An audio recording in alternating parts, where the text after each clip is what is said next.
తీవ్రవాది దావూద్ ఇబ్రహీం విషయంలో భారత్ ఫెయిల్ అయింది. అతన్ని మట్టుబెట్టలేకపోయింది. వాస్తవానికి ముంబై పేలుళ్ల తర్వాతే దావూద్ ఇబ్రహీం దేశం విడిచి పారిపోయాడు. 1993 మార్చి 12న వరుసగా బాంబు పేలుళ్లతో ముంబైని వణికించాడు దావూద్.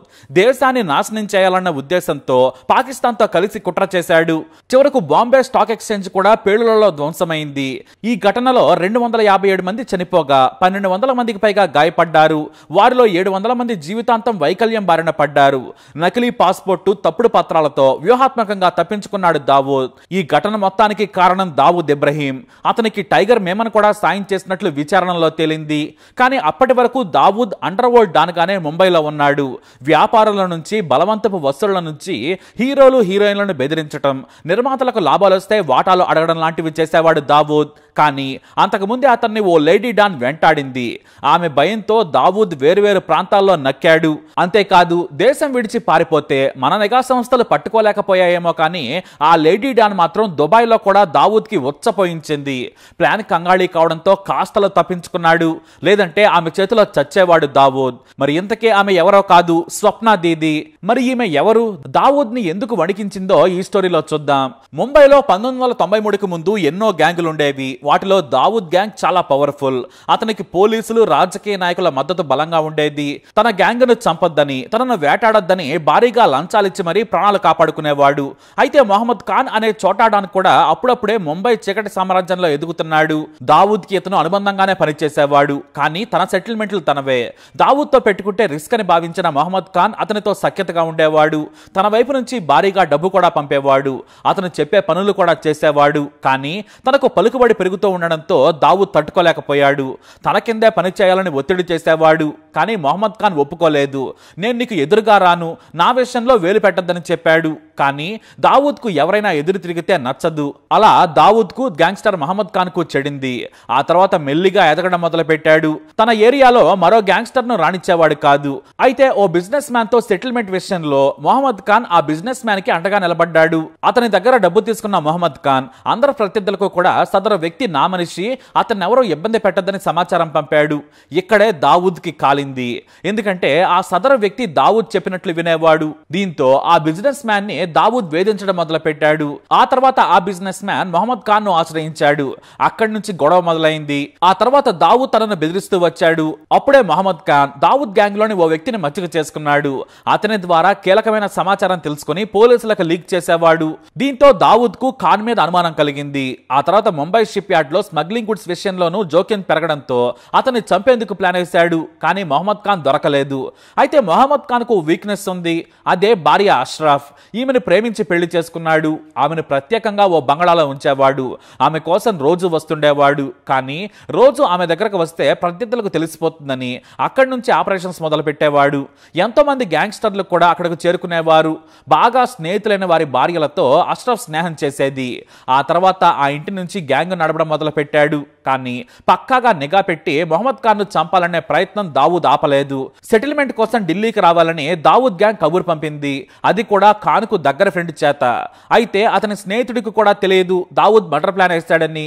ఇది తెలియని మొహమ్మద్ ఖాన్ గుడ్డిగా నమ్మాడు. ముంబై ఎయిర్పోర్ట్ కు ఒంటరిగా వెళ్ళాడు. సరిగ్గా తన కారును పార్క్ చేసి విమానాశ్రయంలోకి వెళుతున్న సమయంలో పార్క్ చేసిన కారులో ఉన్న 5గురు దావూద్ మనుషులు దగ్గర నుంచి కాల్ను కాల్చి చంపారు. ఈ ఘటన ముంబైనే కాదు, అండర్ వరల్డ్ ని కూడా షేక్ చేసేసింది. అంతే, ఆ రోజుతో మిగతా గ్యాంగులన్నీ కూడా పరారయ్యాయి. కానీ అష్రఫ్ మాత్రం తల్లడిల్లిపోయింది. తనకు ప్రాణ సమానమైన భర్తను చంపాడని పగ పెంచుకుంది. అప్పటి వరకు బురకా వేసుకుని కారులో మాత్రమే తిరిగే అష్రఫ్ ప్రతీకారం తీర్చుకోవాలనుకుంది. వెంటనే బురకా పక్కన పడేసింది. జీన్స్, టీషర్ట్ వేసుకోవడం మొదలు పెట్టింది. తన భర్త దగ్గర పనిచేసిన గ్యాంగ్ మొత్తాన్ని తన దగ్గరకు పిలిపించుకుంది.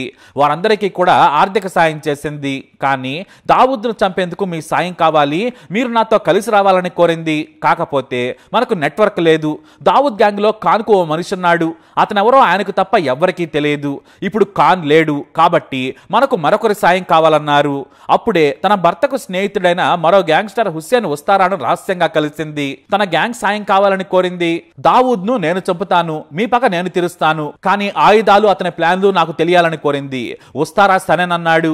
ఎందుకంటే అప్పటికి దావూద్ ను భయపెట్టే ఏకైక గ్యాంగ్స్టర్ గా అతనికి పేరుంది. ముంబై పోలీసుల నిఘాలోకి కాకుండా గ్యాంగ్ నడుపుతూ ఉంటాడు. ఎవరికి భయపడ్డు. కానీ మొహమ్మద్ ఖాన్ కు మంచి స్నేహితుడు. ఆ తర్వాత వస్తారా ఫ్రెండ్ భార్య అని అష్రఫ్ కు సాయం చేస్తానన్నాడు. ఇక అక్కడి నుంచి అష్రఫ్ వెంటనే తన తల్లిదండ్రులు పెట్టిన పేరుతో చలామణి అవడం మొదలు పెట్టింది. ఆ పేరే స్వప్న. మొహమ్మద్ ఖాన్ ఓ పెళ్లి వేడుకలో స్వప్నను చూడగానే ప్రేమలో పడ్డాడు. అంతేకాదు అక్కడే నిన్ను ప్రేమిస్తున్నాను, పెళ్లి చేసుకుంటానని చెప్పాడు. తన వెంట వస్తే కారు, నీకో బంగాళా ఇచ్చేస్తాను, నిన్ను రాణిలా చూసుకుంటానని చెప్పాడు. నిజంగానే రాణిలా చూసుకున్నాడు. అందుకే స్వప్నకు చనిపోయిన తన భర్త ఖాన్ అంటే పిచ్చి. అందుకోసం స్వప్నగా గ్యాంగ్ నడవడం మొదలు పెట్టింది. బొరకా చీరకట్టులోనే ఇంట్లో వంటలు చేసుకునే స్వప్న టీ షర్ట్స్ జీన్స్ ధరించి వెనకాల గన్ను పెట్టుకుని తిరగడం మొదలు పెట్టింది. గన్ కాల్చడం నుంచి AK-47 హ్యాండిల్ చేయడం వరకు అన్ని నేర్చుకుంది. స్వప్న దీదిగా మెల్లిగా పాపులారిటీ సంపాదించుకుంది. ముందు తాను మొహమ్మద్ ఖాన్ భార్యను బతికే ఉన్నానని దావుద్ కు తెలిసేందుకు బహిరంగంగానే తిరిగేది. కనీసం 25 మందితో కలిసి బైకుల మీద తిరిగేది. కార్లలో కూడా తిరుగుతూ లేడీ డాన్ గా ఎదిగింది. కానీ ఆమెకు డబ్బు సంపాదించడం ముఖ్యం కాదు, దావుద్ ని చంపటమే ముఖ్యం. కానీ దావుద్ అంత సులభంగా దొరకడు. అందుకే అతను ఎక్కడైతే ఆపరేషన్స్ చేస్తాడో అక్కడే తన మనుషులను పంపి వేలు పెట్టడం మొదలు పెట్టింది. అడ్డొచ్చిన ప్రతి దావుద్ మనిషి చేతులు తీసేసేది. తుపాకీ పట్టకుండా బొటన వేలు, చూపుడు వేలు నరికేసేది. ఎక్కడికక్కడ దావుద్ మనుషులను వేటాడేది. ఎంత దావుద్ మనిషి అయినా కూడా బయటకు రావాల్సిందే, తన కుటుంబం దగ్గరకు వెళ్లాల్సిందే. అందుకే వారి ఫ్యామిలీస్ ఇంటికి లేఖలు పంపి బెదిరించేది. మరోసారి దావుద్ గ్యాంగ్ లో కనిపిస్తే మొత్తం ఇంట్లో వారిని చంపేస్తానని బెదిరించేది. దీంతో అడ్రస్లు మార్చి పారిపోయేవారు. ఈ విషయం దావుద్ కు తెలిసింది. దీంతో ఆమె గురించి నిఘా పెట్టగా మద్దతిస్తున్నది ఎవరంటే గ్యాంగ్స్టర్ ఉస్తారా అని తేలింది. ఉస్తారా మనుషులను చంపితే తన వెంట పడతాడు, మొత్తం ముంబైలో రచ్చ అవుతుందని వెయిట్ చేశాడు. అయితే ఆమె తనను ఇబ్బంది పెడుతుంది కానీ చంపేందుకు ప్లాన్ వేస్తుందని అస్సలు ఊహించలేదు దావుద్. కానీ ఆ తర్వాత దావుద్ వెళ్లిన ప్రతి చోటకు అనుమానాస్పదంగా కార్లు తిరగడం మొదలు పెట్టాయి. కొంతమంది బైకుల మీద తిరుగుతుంటే హత్యకు ప్లాన్ జరుగుతుందని భయపడ్డాడు. స్వప్న దీది తన భర్త మర్డర్కు ప్రతీకారం కోసం చూస్తుందని తెలుసుకొని ఆ వెంటనే అండర్ గ్రౌండ్ కు పారిపోయాడు. దావుద్ ప్రాబల్యం ఉన్న జూహు నుంచి మంగళ హట్ వరకు అన్ని ప్రాంతాల్లోకి స్వప్న దీది ఎంటర్ అయిపోయింది. అతను నడిపించే బార్లు, రెస్టారెంట్లు అన్ని మూయించేసింది. ఓనర్లు మారకపోతే చంపేస్తానని దారుణంగా హింసించడం మొదలు పెట్టింది. ఆ రోజుల్లో డాన్స్ బార్ల ద్వారా దావుద్ కు భారీగా ఇన్కమ్ వచ్చేది. కానీ వాటన్నింటినీ కూడా స్వప్న దీది మూయించేసింది. ఇక ఒంటరిగా దావుద్ మనిషి బయటికి వెళ్లాలంటే వచ్చపోయటం మొదలైంది. ఎక్కడి నుంచి వచ్చి పట్టుకుంటారోనని వణకడం మొదలు పెట్టారు. ఇటు రోజుకో లొకేషన్ మారుస్తూ మారువేషంలో తిరుగుతున్నాడు దావుద్. ఒకవైపు పోలీసులు, మరోవైపు స్వప్న దీదితో వైరం వణుకు పుట్టించింది. టీవీల స్మగ్లింగ్ నుంచి VCRల వరకు అన్నింటినీ స్వప్న దీది క్లోజ్ చేయించింది. ముంబైలో దావుద్ సరుకు దిగిందంటే చాలు కస్టమ్స్ కు సమాచారం ఇచ్చేది. అక్కడ లంచాలు ఇచ్చి బెదిరిస్తే పోలీసులకు చెప్పేది. పోలీసుల నుంచి తప్పించుకుంటే తానే స్వాధీనం చేసుకునేది. దావుద్ కు స్వప్నకు తేడా ఏంటంటే ఆమె తెగించేసింది. నడి రోడ్డు మీద కూడా దందా నడిపేంత తెగింపు. ఇక నేపాల్ నుంచి భారీగా ఆయుధాలు ఆర్డర్ పెట్టాడు దావుద్. దాదాపుగా 20 AK-47లు, 100 చిన్న మోడర్న్ రష్యన్ తుపాకులు. అవి సముద్ర మార్గం ద్వారా వస్తున్నాయని స్వప్నకు తెలిసింది. అంతే, తానే స్వయంగా 50 మందితో నిఘా పెట్టి ఆ మొత్తం వ్యాన్ లో షిప్ యార్డ్ నుంచి బయలుదేరాయని తెలుసుకుంది. కానీ షిప్ యార్డ్ దాటగానే బ్లాక్ చేసి ఆ మొత్తం ఆయుధాలను ఎత్తుకెళ్లిపోయింది. నీ ఇంటికొచ్చి చంపుతానని చెప్పమందని దావుద్ కి కబురు కూడా పంపింది. ఆ రోజుల్లో ఇంత డేర్గా ఎవరూ కూడా దావుద్ ని హెచ్చరించలేదు. కానీ దావుద్ ముంబైలో బాంబులు పెట్టి పేల్చాలని పాక్ తో కుట్ర పన్నాడు. భారీగా డబ్బు, దుబాయ్లో షెల్టర్ తో పాటు విలాసవంతమైన భవనం ఇస్తామని చెప్పడంతో నీచుడు కన్నతల్లి లాంటి మన దేశం మీదనే కుట్ర చేశాడు. మొత్తం 12 చోట్ల కార్లలో బాంబులు పెట్టాడు. కొన్ని చోట్ల పార్కు చేసిన స్కూటర్లలో పెట్టాడు నీచుడు. ఇక వరుసగా బాంబులు పేలే టైంకి దుబాయ్ విమానంలో తన పెళ్లాలు, స్నేహితులు, సన్నిహితులతో కలిసి విమానం ఎక్కేశాడు. అది కూడా తప్పుడు పత్రాలతో.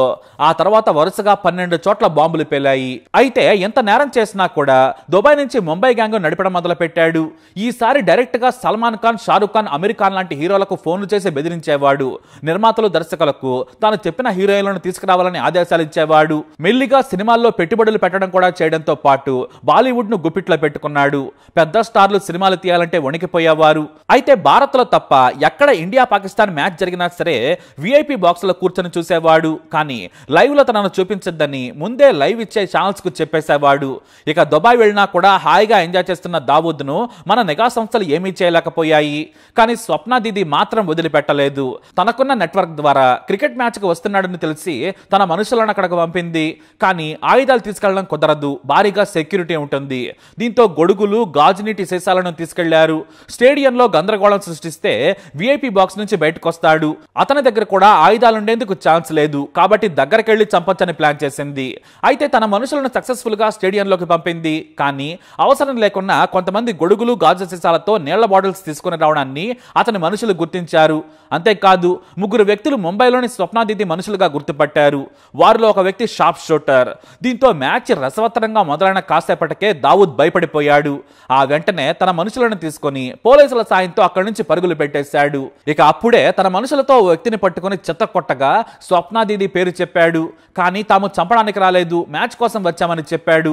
అయితే దుబాయ్లో హత్య చేస్తే తనను దేశం నుంచి బహిష్కరిస్తారు, లేదంటే ఉరి తీస్తారన్న భయంతో దావూద్ ఆ వ్యక్తిని వదిలేశాడు. కానీ స్వప్నాదిదిని చంపేందుకు నెట్వర్క్ను రెడీ చేశాడు. క్రికెట్ మ్యాచ్ జరిగిన కొద్ది రోజులకే తాను బైక్ మీద ఒంటరిగా రాత్రి సమయంలో వెళుతున్న సమయంలో 4 దావూద్ మనుషులు ఆమెను అటకాయించారు. కత్తులతో 12 సార్లు శరీరం మొత్తం కొల్లబొడిచారు. ఆ తర్వాత ఎవరో కూడా ఆమెను ఆసుపత్రికి తీసుకెళ్లకూడదు, తీసుకెళ్తే మరునాడు వచ్చి చంపేస్తాం, మేము దావూద్ మనుషులమని ఓపెన్ గానే చెప్పి పారిపోయారు. ఆమె సాయం చేయమని రక్తమడుగులో ఉండి దండం పెట్టింది.